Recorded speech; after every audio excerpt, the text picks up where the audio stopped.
Itetheesye Kenya Syienda Mbunge Itetheesye Kwisila Miao Mwanya Nokana Itunge Mokoni Mayo Itheka Mbingi sya Maovisa maita ila oyu Mavenetwe ni Enenthi na Anganganya na Kutuma Uthukumi wa Maovisaa Uitambaika Vanene mwandiki muteneka Muvea wa muo wanthi Dr. Patrick Mariru na munini wa ita John Omenda meweta bethitwe thina munene ila mekwenda kuthanthanja kambi sya ita na uthu katikati wa Maovisaa na Enenthi ni wende kusiwa isione kivathukanio ila Itheka ikwa oyu Enenthi mosie na matu wabo Benjamin.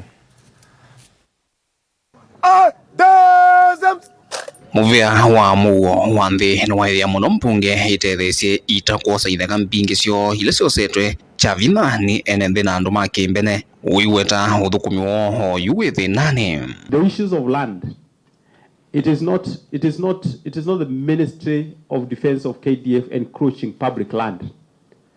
It is actually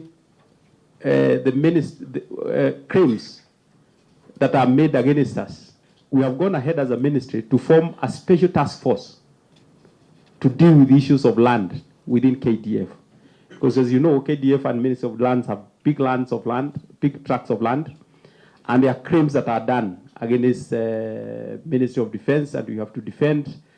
Most we win, sometimes we don't win. So it's not that we are actively grabbing. Honestly, we have quite a bit of cases around military land, and that's why we have a task force special to deal with issues of land. Mwandiki muteneka Muvea Dr. Patrick Mariru avikite mpiwanzama ya Mbunge ya wiki wa masavu na mpesa sya Enenthi ya park nuaweta itasi ina vina wa kusembanya na Enenthi kutunga Itheka Mokoni mo. We have communities that have encroached military land over time. Why? Because KDF, I'm not uniformed myself, but they are very restrained.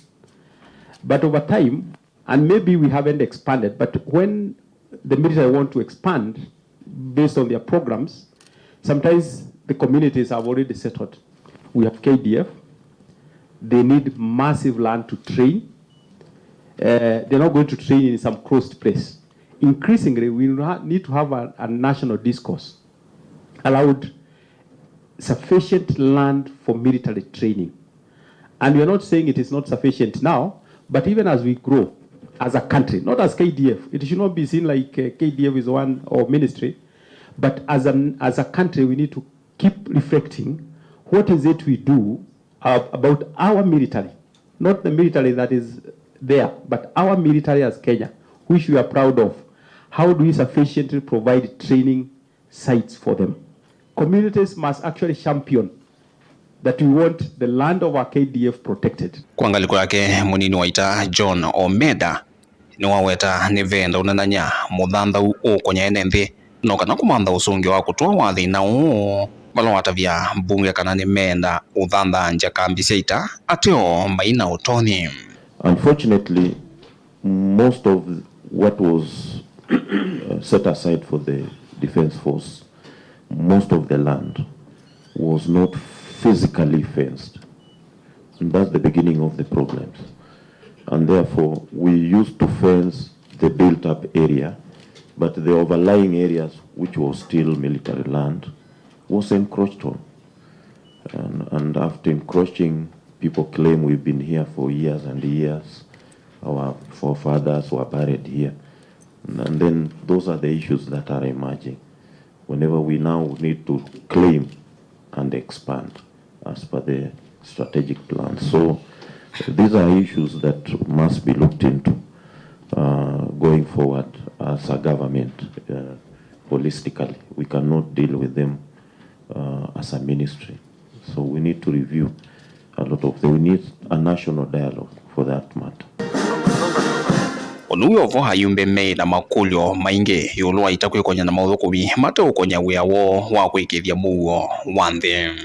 The core mandate of KDF is to protect the borders. Why don't we take KDF personnel there so that they protect the people instead of supervising stadiums which we can leave to other ministries? The involvement of KDF in civilian or national project is not outside of what is expected. KDF is also available to be engaged by our country on certain projects as need would arise. The only thing we can say, when we are detailed to do those projects, they are done well, they are done effectively, and there is usually not, there is no joke when a task has been given. Na ona gutwika Maovisaa amaita mena kio yulu Itheka cio ila Syienda gwikalwa ni Enenthi ni Itetheesye Mbunge kana muguo wa nthi ikono cionthe cia nthi ni mulumu vilingi wa mauvo kuma va miakoni ya Mbunge musini lovi nye nito Benjamin na Mwaka.